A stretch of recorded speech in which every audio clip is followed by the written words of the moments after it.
Hello everyone, this is Diksha Rathore and welcome back to my channel. तो friends, आज की इस वीडियो में हम जो है एक बहुत इंपॉर्टेंट टॉपिक पर बात करेंगे, जो है अवसाद, जिसको हम हिंदी में तनाव भी कहते हैं और इंग्लिश में डिप्रेशन कहते हैं, स्ट्रेस भी बोलते हैं। तो ये बहुत इंपॉर्टेंट वीडियो क्यों है? क्योंकि हर टेट एग्ज़ाम में इनसे क्वेश्चन पूछे जाते हैं। सो दैट्स वाई वीडियो को कंप्लीट देखिए और वीडियो को लाइक एंड शेयर कर दीजिए, चैनल को सब्सक्राइब कर लीजिए। तो शुरू कर लेते हैं। देखिए, तनाव किसे कहते हैं? तो तनाव जो है ये एक फिज़िकल और साइंटिफिक ये कंडीशन है, ठीक है। स्ट्रेस जो है, तनाव को किसी ऐसे फिज़िकल या केमिकल या इमोशनली कारक के रूप में हम समझ सकते हैं, जो फिज़िकली और मेंटली जो है बेचैनी है ना, जो है असंतुलन जो है क्रिएट करे, ठीक है। उसे जो है परिस्थिति का सामना करने के लिए जो है वो उसको क्रियाशील बनाता है या सक्रिय बनाता है, ठीक है। तो देखिए, ये होता है ना, स्ट्रेस कभी भी जो होता है, अगर आपको किसी टाइप की बीमारी है, लॉन्ग टाइम आपको बीमारी से आप ग्रसित हो रहे हो, किसी भी प्रकार की चोट आपको लगी हुई है, सदमा जो है आपको लगा हुआ है ना, तो इससे जो है एक व्यक्ति है डिप्रेशन में चला जाता है, तनाव महसूस करता है, ठीक है। तनाव वो किस तरह से महसूस करता है? कई रीजंस होते हैं उसके। या तो ज़्यादा वो काम करके थक जाता है, उनको रेस्ट का मौका नहीं मिलता है, नींद वो प्रॉपर तरीके से नहीं लेता है, लेक ऑफ एक्सरसाइज, काफ़ी ऐसी चीज़ें होती हैं जिस वजह से तनाव जो है वो क्रिएट हो जाता है, बेचैनी महसूस करने लगता है व्यक्ति, ठीक है। तो अगर हम इसका एक उदाहरण पढ़ें कि जब व्यक्ति को भूख लगती है तब उसमें तनाव उत्पन्न हो जाता है। भोजन की आवश्यकता के अतिरिक्त तनाव के और भी अनेक कारण हो सकते हैं, जैसे इच्छा, लक्ष्य, अपमान, शारीरिक दोष आदि। यानी जब व्यक्ति को भूख लगती है तो उसमें जो है एक तनाव उत्पन्न हो जाता है कि उसको खाना है, खाने से रिलेटेड होता है, ठीक है। और इसके कई रीजंस होते हैं। अगर किसी व्यक्ति को किसी चीज़ की इच्छा है कि उसको ये लेनी है और वो उसको नहीं मिलती है, तो वो अंदर ही अंदर जो है चुप होने लगता है, और वो जब उसकी इच्छा पूरी नहीं होती है तो वो तनाव महसूस करता है। लक्ष्य जो है वो अपने लक्ष्य को प्राप्त नहीं कर पाता है। आपने कभी देखा होगा, जो ये बच्चे होते हैं टीनेज में, जब वो असफल हो जाते हैं परीक्षा में तो वो सुसाइड कर लेते हैं। यानी वो जो है तनाव महसूस करते हैं, उनको लगता है कि उनका अब अपमान होगा, तो इस वजह से वो सुसाइड कर लेते हैं, तो वो डिप्रेशन में चले जाते हैं, तनाव महसूस करते हैं। और शारीरिक दोष, किसी बच्चे में फिज़िकली डिसेबिलिटी है तो वो खुद को हीन जो है समझता है, ठीक है, खुद पर जो है दबाव महसूस करता है, ठीक है। और वो जो है किसका शिकार हो जाता है? तनाव का शिकार हो जाता है, यानी डिप्रेशन का बच्चा शिकार हो जाता है, ठीक है। और ये ना इंटरनली भी होते हैं। देखिए, इंटरनली अगर हम बात करें, वो ना खुद को जो है तनाव में डाल लेता है, चीज़ों से डरने लगता है, जो उसकी चीज़ में जो चीज़ें उसकी उनका कंट्रोल नहीं होता है ना, ठीक है, कंट्रोल नहीं होता है, और वो खुद को इस सिचुएशन में डाल लेता है, और तो उससे बाहर निकलना बहुत ही मुश्किल हो जाता है। तो ये इंटरनली तनाव होता है, ठीक है। वो मतलब जो है बिल्कुल ही चुप हो जाता है और अकेला महसूस करने लगता है, ठीक है। और एक चीज़ होती है, बच्चे जो हैं बच्चे हो या व्यक्ति हो, कई ऐसे होते हैं कि भीड़ भाड़ वाली जो जगह होती है, शोर शराबा वाली, या परिवार की तरफ से अगर उन पर कोई प्रेशर है, फैमिली प्रेशर है ना, ये जो पति पत्नी में जो भी रीजंस होते हैं, ठीक है, वो भी एक कारण होता है। तो ये भी एक तनाव का कारण होता है। कई बार क्या होता है, जैसे स्ट्रेस जो है लंबे टाइम तक चलती रहती है, ज़्यादा काम करना भी जो है एक तनाव का ही असर है। अगर स्कूल में ज़्यादा बच्चा पढ़ लिया है या काम ऑफिस में ज़्यादा है और आकर आप रेस्ट नहीं करते हो, है ना, लेज़ीनेस होती रहती है, तो फिर वो डे बाय डे जब ऐसे ही चलती रहती है ना, तो फिर वो एक तनाव का रूप ले लेती है, ठीक है। तो उसके लिए भी कई कारण होते हैं।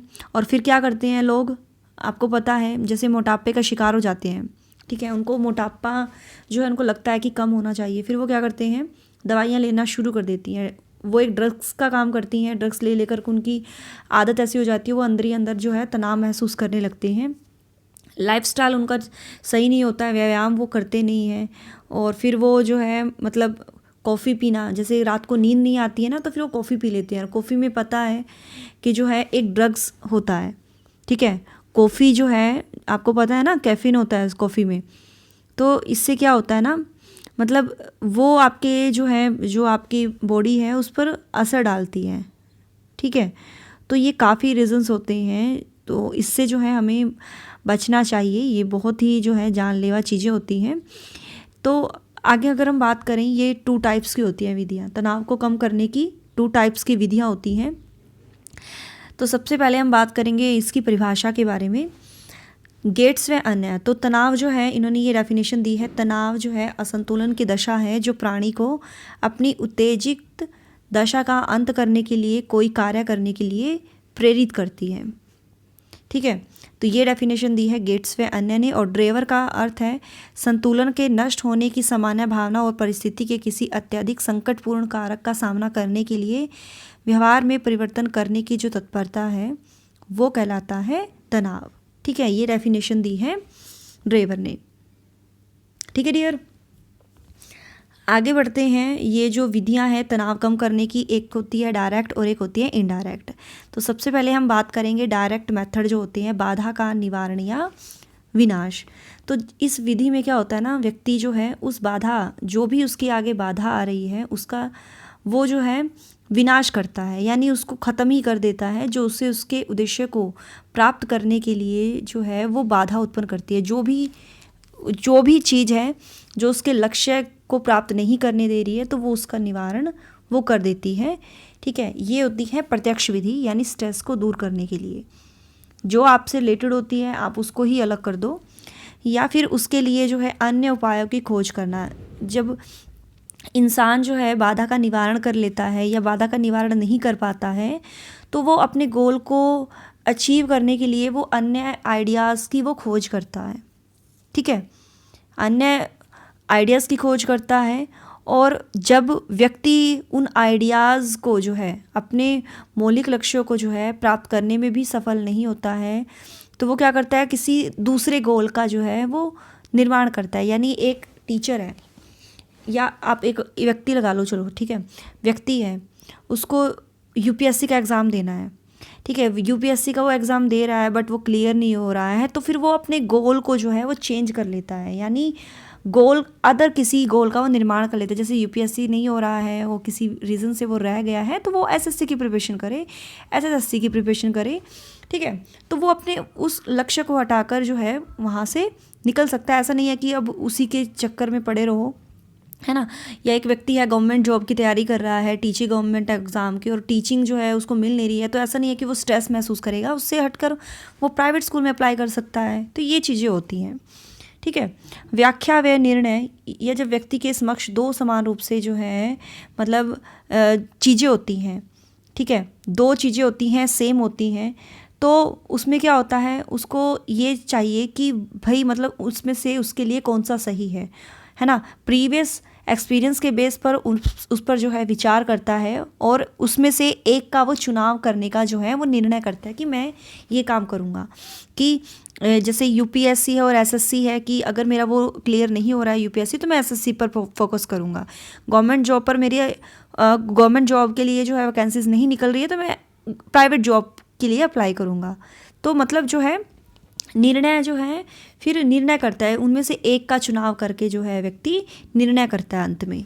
तो ये ना सभी प्रत्यक्ष विधियाँ होती हैं, ठीक है। बाकी मैं थोड़ा सा आपको डिटेल में भी बता दूंगी कि भी इसकी जो है नॉर्मल्स क्या क्या चीज़ें होती हैं इसको कम करने के लिए। अगला है तनाव कम करने की जो अप्रत्यक्ष विधियाँ हैं, ये मैं पॉइंट ऑफ एग्ज़ाम के तरीके से बता रही हूँ। शोधन, देखिए शोधन होता है जब व्यक्ति की काम प्रवृत्ति जो होती है ना, या सेक्सुअल जो नीड होती है वो पूरी नहीं होती है, ठीक है, पूरी नहीं होती है, तो उससे क्या होता है, तनाव महसूस करता है व्यक्ति, है ना। सेक्सुअल जो नीड है वो पूरी नहीं होती है, तो उसके लिए वो क्या करता है, आपको पता है जो रेड लाइट एरिया होता है उसमें क्या होता है, फिर वो वेश्यों के पास जाता है अपनी फिजिकली नीड को पूरा करने के लिए। तो काम प्रवृत्ति तृप्त ना होने के कारण उसमें जो है स्ट्रेस उत्पन्न होता है, तो उसके लिए वो क्या करता है, आर्ट में, अपने रिलीजियस में, अपने कल्चरल में, एग्रीकल्चर्स में, सोशल वर्कर्स में जो है उसमें वो इंटरेस्ट दिखाकर जो है अपने वो स्ट्रेस को, अपने वो जो है अपने काम को वो कम करता है, ठीक है। अगर व्यक्ति की जो है घर पर नीड पूरी नहीं होती है तो रेड लाइट एरिया में जाता है, वेश्यों के पास जाता है अपनी नीड्स पूरी करने के लिए, तो ये जो है उसी के लिए होते हैं। और ये फिर बलात्कार कम करने के लिए ये रेड लाइट एरिया जो है ज़रूर होता है ये हर सिटी में। ठीक है, तो हमारे लिए तो ये बहुत गंदा माना जाता है एरिया, बट वहाँ पर जो है ये अलाउ होता है। ठीक है, तो ये स्ट्रेस करने की और इस वजह से जो है बहुत सारी जो है ये बहुत मेजर रीज़न है, ये तनाव जो होता है ना इस वजह से बहुत ज़्यादा होता है। ठीक है, ब्रेकअप हो जाना। ठीक है, तो ये भी बहुत ऐसे रीज़न्स होते हैं, आज की युवा पीढ़ी में इस तरह के रीज़न्स बहुत होते हैं। अगला है पृथक्करण, यानी पृथक्करण है कि भाई जिस तरीके से आपको जो है तनाव, जो चीज़ आपको तनाव महसूस कराती है यानी स्ट्रेस आपको देती है, तो उसको खुद से अलग ही कर दो, है ना, खुद से अलग ही कर दो। अब आप में से कुछ मित्र आपके ऐसे होंगे या आपकी अगर रिलेशनशिप है उसमें लड़का लड़की आपके ऐसे होंगे जिसमें आप कंफर्ट फील नहीं करते हो, तो ब्रेकअप करके उस सिचुएशन को ही आप हटा दो जिसकी वजह से आप जो है उस स्ट्रेस से भी दूर हो जाओ, है ना। तो ये होता है पृथक्करण। ठीक है, ये मैंने आपको सिर्फ जस्ट एग्जाम्पल दिया है। अगला है प्रत्यावर्तन। तो इस विधि में व्यक्ति क्या करता है, अपने तनाव को कम करने के लिए वो वैसा ही व्यवहार करता है वो जैसा पहले करता था। ठीक है, प्रत्यावर्तन होता है वो वैसा ही व्यवहार करता है जैसा वह पहले कभी करता था, है ना, स्ट्रेस से पहले जो वो बिहेव करता था। ठीक है, पहचान आत्मीकरण, यानी वो खुद को आइडेंटिफाई करना है कि इस विधि में व्यक्ति जो है किसी जो आइडियल पुरुष होता है या कोई भी एक्टर हो सकता है या पॉलिटिशियन हो सकता है उसके साथ, मतलब वो सोचता है कि मैं इसके साथ रहूँगा और इसका जो है इसकी पहचान अपने आप को बनाऊँगा, मैं भी ऐसा बनकर दिखाऊँगा, होता है ना चीज़ ये। तो ये चीज़ होती है आत्मीकरण। ठीक है, दिवा स्वप्न, यानी देखिए स्ट्रेस जो होती है ना इस विधि में व्यक्ति क्या करता है, इमेजिनेशन में जो है अगर वो इमेजिनेशन करता है तो वो अपने स्ट्रेस को कम कर सकता है ना। कई बार क्या होता है ना, कहते हैं कि चलो इमेजिनेशन एक हद तक सही नहीं होती है, बट अगर आप जो है रियलिटी को एक्सेप्ट नहीं करते हो और तनाव महसूस करने लगते हो, स्ट्रेस में रहना शुरू कर देते हो, तो उसके लिए तो इमेजिनेशन ही सही है। एक टाइम के लिए आप सोच तो सकते हो ना, डे ड्रीमिंग तो कर ही सकते हो कि काश, एक तो होता है जैसे हम काश ये होता, काश वो होता, तो स्ट्रेस में आ जाते हैं हम, है ना। लेकिन फिर उसके बाद क्या होता है, फिर हम सोच सकते हैं चलो ऐसा हुआ होगा, क्या पता ऐसा हो जाए, है ना। तो एक तरह से हम आपको अपने आप को सेटिस्फाई कर सकते हैं, तो इससे जो है हम तनाव को कम कर सकते हैं। बहुत सारे रीजंस होते हैं जिस वजह से ये तनाव होता है, वो मैं आपको अच्छी तरह से एक तरीके से और बताऊंगी। दमन जो है, दमन यानी इस विधि में व्यक्ति क्या करता है, स्ट्रेस को कम करने के लिए अपनी इच्छाओं का दमन करता है। कहते हैं ना, जितनी ज़्यादा आपकी इच्छाएं बढ़ेंगी उतनी ज़्यादा ही जब वो पूरी नहीं होती हैं तो आप स्ट्रेस में ही आते हो। जैसे आपके पास पहले छोटा फ़ोन था, फिर उसके बाद आपके पास सैमसंग आया, ओप्पो आया, उससे बड़ा आया, फिर आपको लगेगा कि अब मेरे पास आईफोन होना चाहिए, उसके बाद मेरे पास आईपॉड होना चाहिए। तो ये इच्छाएं तो कभी व्यक्ति की ख़त्म ही नहीं होती। तो इच्छाओं का दमन करना यानी इच्छाओं को दबाना भी चाहिए, और ये रियलिटी है डियर, आपके लिए भी बहुत ज़रूरी है ये। जितनी ज़्यादा आप इच्छाएं अपनी कम रखोगे ना, उतनी ज़्यादा आपको सेटिस्फेक्शन होगी और बहुत अच्छी तरीके से आपकी ज़िंदगी भी चलेगी। क्योंकि ज़्यादा इच्छाएं तो ना मतलब व्यक्ति को मार ही देती हैं, कि जब इच्छाएं उसकी पूरी नहीं होती हैं। ठीक है, तो नॉर्मल रहो, कोई ऐसी दिक्कत वाली बात नहीं है। तो इस तरह से हम अपने स्ट्रेस को कम कर सकते हैं। अगला है निर्भरता।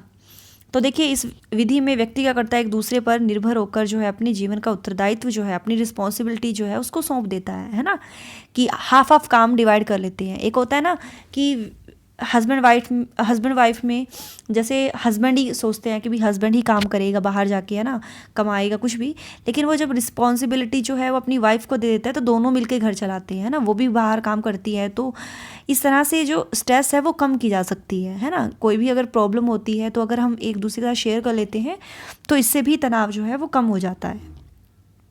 ठीक है डियर, तो ये प्रत्यक्ष और अप्रत्यक्ष विधि बताई है मैंने, और अब मैं थोड़ी बेसिकली जो मैं चीज़ें बता देती हूँ तनाव से निपटने के जो कारक हैं, जो तरीके हैं। ज़्यादा से ज़्यादा हमें जो है पानी पीना चाहिए। ठीक है, और कॉफ़ी जो है हमें बहुत कम पीनी चाहिए। ठीक है, और ज़्यादा हमें जो है ये टीवी के आगे, कंप्यूटर के आगे नहीं बैठना चाहिए। ज़्यादा से ज़्यादा हमें जो है नींद लेनी चाहिए। ये मैं आपको बता रही हूँ, आप ये कर सकते हो, अच्छी तरह से प्रॉपर आपको नींद लेनी चाहिए। और जो है मतलब अगर आपको ये पता है कि ये चीज़ आपको समस्या आपके लिए उत्पन्न करेगी तो उसको आप हटा दो, अपने आप से हटा दो, ठीक है। अपनी जो है अपने दिमाग को दूसरी चीज़ों में आप लगाओ, ठीक है। और आप एक्सरसाइज करो, उसके लिए सबसे बेस्ट होता है एक्सरसाइज करना, ठीक है। अच्छी जो है कपालभाति, अनुलोम विलोम करना, तो ये बहुत ही जो है बहुत ही ये कारगर सिद्ध होती हैं, बहुत ही अच्छी चीज़ें होती हैं जिससे आप अपने स्ट्रेस को दूर कर सकते हो, ठीक है। और फंकी मतलब एक होता है ना एंटरटेनमेंट वाली चीज़ें करो ज़्यादा, और हेल्दी फूड लो। कई बार जो है फूड मतलब जो अनबैलेंस्ड जो डाइट होती है ना वो भी सही नहीं होती है, बैलेंस डाइट जो है वो बहुत ज़रूरी होती है, ठीक है। तो ये सारी चीज़ें होती है जिस वजह से आप अपने तनाव को कंट्रोल कर सकते हो और आगे जो है मतलब अपनी बड़ी बड़ी चुनौतियों का सही तरीके से मुकाबला कर सकते हो, ठीक है। इसके साथ साथ आप जो है अपने दोस्तों के साथ बाहर टाइम स्पेंड करें, या जो है आप ना अच्छी अच्छी पुस्तकें पढ़ें, है ना। और ना ज़्यादातर कई चीज़ें होती हैं ना, मतलब अगर हम ना सेंसिटिव चीज़ें पढ़ते रहें तो मूड हमारा ऐसा ही हो जाता है। कहते हैं कि व्यक्ति जो जैसा पढ़ता है या जैसा वो सोचता है वो वैसा ही बन जाता है। तो अच्छी चीज़ें सीखिए, अच्छी चीज़ें जानिए और अच्छी चीज़ें ही आप सोचा करिए, ठीक है। तो पॉजिटिव सोचोगे तो पॉजिटिव ही रिजल्ट आएगा। और कई बार ज़्यादा टैबलेट लेना भी बहुत जो है हानिकारक होता है, तो टैबलेट से जो है बचिए, ड्रग्स का काम करती हैं ये, ठीक है। योगा कीजिए, ध्यान अपना सही तरीके पर सही जगह पर लगाइए, तो ये सब चीज़ें होती हैं स्ट्रेस को कम करने के लिए। तो डियर यही थी आज की हमारी वीडियो, आपको कैसी लगी कमेंट सेक्शन में ज़रूर बताइएगा। So thanks for watching my video, do like share and subscribe my YouTube channel. Till then bye bye, रब रखा, जय भोलेनाथ।